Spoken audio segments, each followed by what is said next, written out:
Bismillahirrahmanirrahim. Assalamualaikum warahmatullahi wabarakatuh. Saya Muhammad Syahmi dari kelas Terapeutik 3A, nombor metrik DT 12024. Untuk melaksanakan tugas syariah dan kefahaman Islam, kami dikendaki membaca beberapa ayat dan menerangkan tentang kefahaman dan pengajarannya. Okey, surah yang pertama ialah surah Al-Baqarah ayat 43. Wa aqimus salata wa atuz zakata warka'u ma'ar raki'in. Yang bermaksud, dan dirikanlah solat, tunaikanlah zakat dan rokoklah bersama orang-orang yang rokok. Okey, di dalam ayat ini terdapat 3 perkara yang penting yang perlu kita teliti. Yang pertama ialah wa aqimus solah. Allah memerintah, yang bermaksud Allah memerintahkan ahli kitab untuk mengerjakan solat bersama Rasulullah sallallahu alaihi wasallam. Yang kedua ialah wa atuz zakah, iaitu Allah memerintahkan ahli kitab juga untuk mengeluarkan zakat dengan menyerahkannya kepada Rasulullah sallallahu alaihi wasallam. Dan yang terakhir ialah warka'u ma'ar raki'in, iaitu Allah menyuruh ahli kitab untuk menjadi mukmin yang terbaik dengan mendirikan solat. Asbab turunnya ayat ini iaitu Allah menurunkan perintah kepada ahli kitab supaya solat bersama Rasulullah, memberi zakat, dan zakat itu diserahkan kepada Rasulullah sallallahu alaihi wasallam.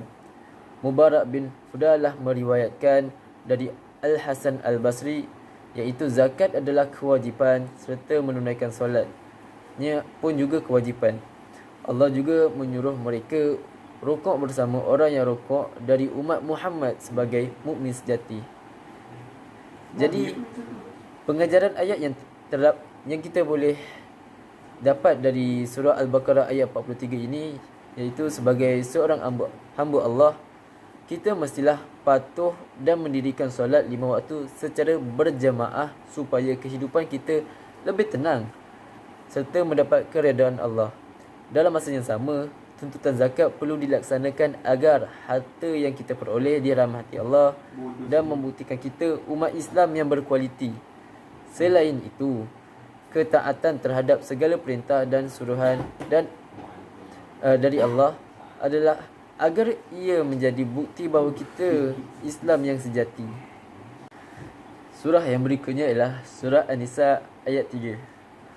Wa in khiftum alla tuqsitu fil yatama fankihu ma tabalakum minan nisa'i masna wa sulasa wa ruba'.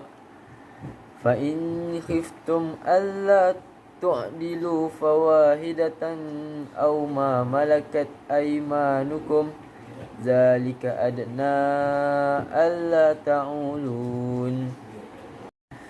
Surah ini bermaksud, dan jika kamu takut tidak berlaku adil terhadap perempuan-perempuan yatim, iaitu apabila kamu berkahwin dengan mereka, maka berkahwinlah dengan sesiapa yang kamu berkenan dari perempuan-perempuan lain, sama ada 2, 3 atau 4. Kemudian jika kamu bimbang tidak akan berlaku adil di antara isteri-isteri kamu, maka berkahwinlah dengan seorang sahaja atau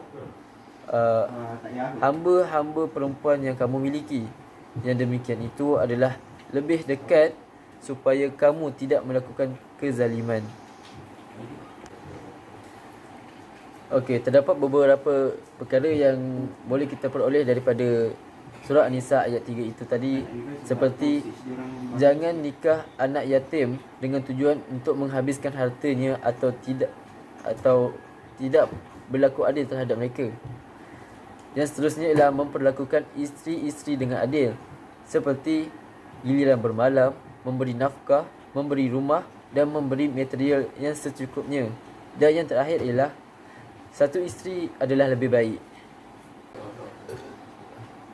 Asbab turunnya surah An-Nisa ayat 3 ini, di mana Sayyidina Aisyah radhiyallahu an menjelaskan ayat tersebut bahawa ada seorang perempuan yatim yang diasuh seorang laki-laki, iaitu bukan orang tuanya, namun sebagai wali dari perempuan yatim tersebut, laki-laki tadi justru tertarik dengan kecantikan dan harta yang dimiliki si yatim.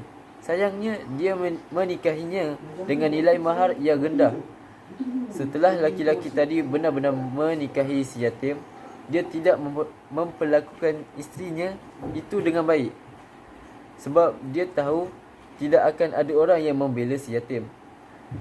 Dia sendirilah pengasuhnya, bukan orang lain. Maka turunlah ayat yang melarang umat Islam menikahi anak yatim, kecuali boleh berlaku adil dalam memberikan mahar dan perlakuan yang seharusnya. Larangan ini disertai dengan anjuran menikahi perempuan yang baik bagi mereka, sama ada 2, 3 atau 4. Pengajaran ayat yang boleh didapati di dalam surah An-Nisa ayat 3 ini iaitu kewajipan mengatur giliran di antara isteri-isteri dan berlaku adil terhadap semua isteri. Surah yang ketiga ialah surah Al-Mutaffifin ayat 1 hingga 3. Bismillahirrahmanirrahim.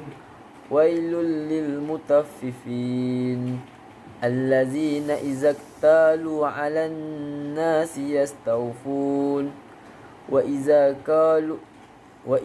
kaluhum aw wazanuhum yukhsirun. Maksud dari surah ini iaitu kecelakaan besar bagi orang yang curang dalam timbangan dan sukatan, iaitu mereka yang apabila menerima sukatan atau gantang cupak dari orang lain, mereka mengambilnya dengan cukup, dan sebaliknya apabila mereka menyukat atau menimbang untuk orang lain, mereka kurangi. Okey, 3 perkara yang boleh didapati di dalam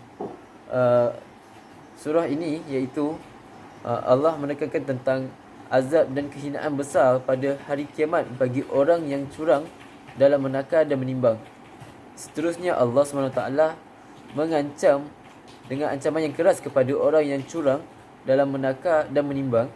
Dan yang terakhir sekali ialah Allah SWT melarang sifat tamak kerana ia menguntungkan diri sendiri dan merugikan orang lain. Asbab turunnya surah Al-Mutaffifin ayat 1 hingga 3 ini ianya diriwayatkan oleh An-Nasa'i dan Ibnu Majah bahawa ketika Rasulullah SAW sedang berada di pasar, Rasulullah melihat para pedagang di pasar sering melakukan penipuan dan kecurangan.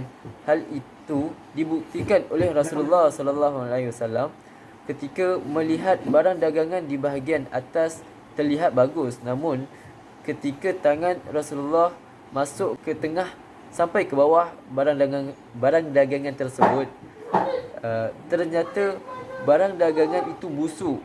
Maka Allah menurunkan ayat-ayat ini sebagai ancaman kepada orang yang curang dalam menimbang dan menakar.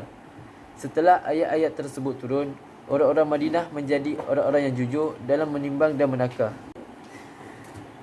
Terdapat 5 pengajaran yang boleh kita peroleh daripada surah Al-Mutaffifin ayat 1 hingga 3.